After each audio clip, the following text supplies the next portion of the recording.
اور جگہ اتنی تنگ تھی کہ اس کے ہاتھ بھی باڈی میں دب گئے تھے، یعنی کہ اب وہ ہاتھوں کا استعمال بھی نہیں کر سکتا تھا۔ جان نے کئی بار یہاں سے نکلنے کی کوشش کی لیکن اس کو کامیابی نہ ملی۔ تب جان اپنے بھائی اور دوستوں کو آواز دینے لگا۔ تھوڑی دیر بعد جب جوش وہاں پہنچا تو اسے جان کی صرف ٹانگیں نظر آئیں۔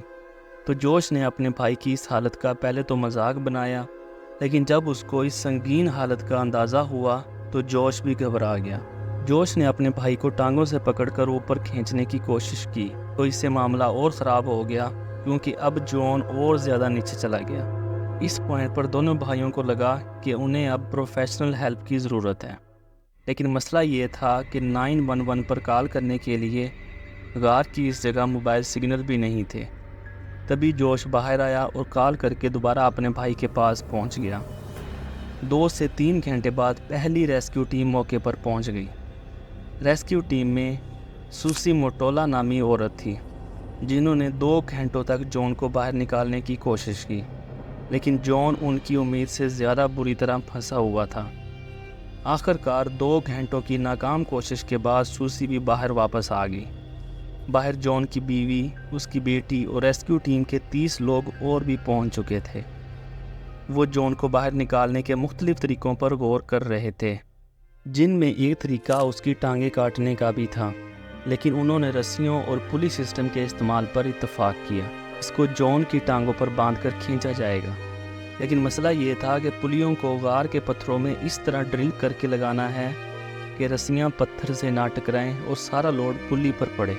پلیوں کو غار کے پتھروں میں ڈرل کر کے لگایا جانے لگا، لیکن اس میں بھی ایک خطرہ تھا کہ ڈرلنگ کے دوران پتھر ٹوٹ کر راستہ بھی بند کر سکتے ہیں، لیکن انہوں نے اسی طریقے کو مناسب سمجھا۔ 700 فٹ نیچے جہاں یہ کام کرنا انتہائی مشکل تھا، وہیں ٹائم بھی کافی لگ رہا تھا، اور راستے کی تنگی کی وجہ سے ایک وقت میں صرف ایک ریسکیو ورکر ہی اندر جا سکتا تھا۔ اوپر ریسکیو ورکرز کی تعداد 100 سے بھی زیادہ ہو چکی تھی، لیکن وہ کچھ نہیں کر پا رہے تھے۔ پھر اچانک ریسکیو ٹیم میں موجود ڈاکٹر نے اس معاملے کو مزید سنگین بنا دیا جب اس نے یہ بتایا کہ جان کیونکہ الٹا پھنسا ہوا ہے، اس لیے اس کے پاس صرف 10 گھنٹے ہیں، مطلب کہ 10 گھنٹے بعد اس کے آرگنز ایک ایک کر کے فیل ہوتے جائیں گے۔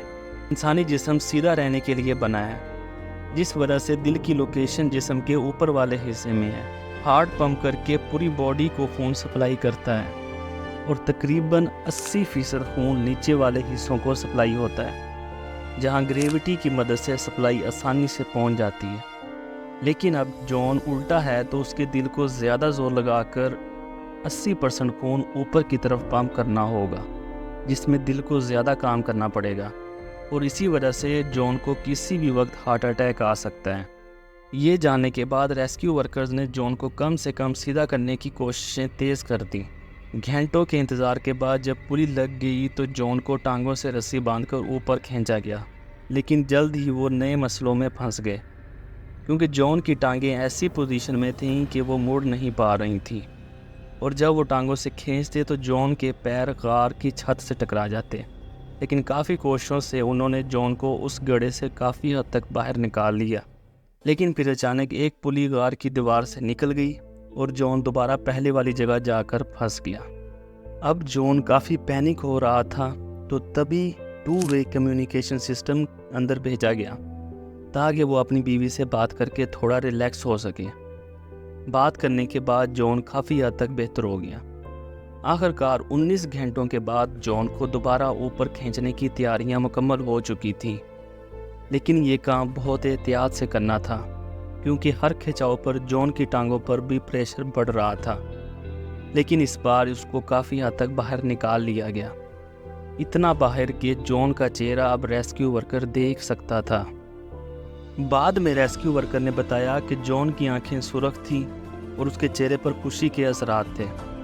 اب صرف ایک بار اور کھینچنے کی ضرورت تھی اور پھر جان پوری طرح اس گڑھے سے باہر آ جاتا، لیکن اچانک دوبارہ سے پلی فیل ہو گئی اور جان دوبارہ اسی جگہ میں پھنس گیا جہاں وہ 20 گھنٹوں سے پھنسا ہوا تھا۔ اب جان جونز کو بچانے کی آخری کوشش میں اس کے گرد پتھروں کو ڈرل کے ذریعے توڑنے کی کوشش کی گئی، لیکن شاید اب بہت دیر ہو چکی تھی۔ جان اب کسی بھی بات کا جواب نہیں دے رہا تھا اور اس نے ہلنا جلنا بند کر دیا۔ اس کی بیوی نے بھی ریڈیو کے ذریعے جان کو ہوش میں لانے کی کوشش کی، لیکن وہ ناکام رہی۔ اس موقع پر ایک بہادر پیرامیڈکس کو جان کی پلس لینے کے لیے نیچے بھیجا گیا۔ جس بات کا شک تھا وہی ہوا۔ 25 نومبر 2009 کو رات 11:50 پر جان جونز کو مردہ قرار دے دیا گیا۔ جان کی بیوی کو یہ خبر سن کر بالکل بھی یقین نہیں آیا کہ اس کا شوہر اتنی چھوٹی سی غلطی کی وجہ سے مر گیا ہے۔ وہ اس امید پر تھی کہ ٹانگ سے شاید نبض صحیح طرح چیک نہیں ہوئی ہوگی اور اس کا ہسبینڈ ابھی بھی زندہ ہے، لیکن جو حقیقت تھی وہ سب کے سامنے تھی۔ جس چیز کی ڈاکٹرز نے صرف 10 گھنٹے بعد کی امید کی تھی، جان کی اچھی ہیلتھ کی وجہ سے وہ مزید 17 گھنٹے تک زندہ رہ سکا۔ جان کی باڈی کو باہر نکالنے کے کئی پلان بنائے گئے، جس میں باڈی کو 2 حصوں میں باہر نکالنے کا آئیڈیا بھی سامنے آیا، لیکن پھر یہ فیصلہ کیا گیا کہ جان کی باڈی کو وہیں چھوڑ کر پوری نٹی پٹی کیو کو ہمیشہ کے لیے بند کر کے جان کی قبر ڈکلیئر کر دیا جائے۔ آج بھی جان جونز کی ڈیڈ باڈی نٹی پٹی غار کے اندر اسی پوزیشن میں موجود کیو ایکسپلوریشن کے خطرات کی یاد دہانی کا کام کر رہی ہے، اور غار کے باہر اس کی یاد میں ایک تختی بھی لگائی گئی ہے۔ امید ہے کہ آج کی یہ ویڈیو آپ کو پسند آئی ہوگی اور اس ویڈیو کو لائک اور شیئر ضرور کریں گے۔ تو ملتے ہیں اگلی اور ایک شاندار ویڈیو میں۔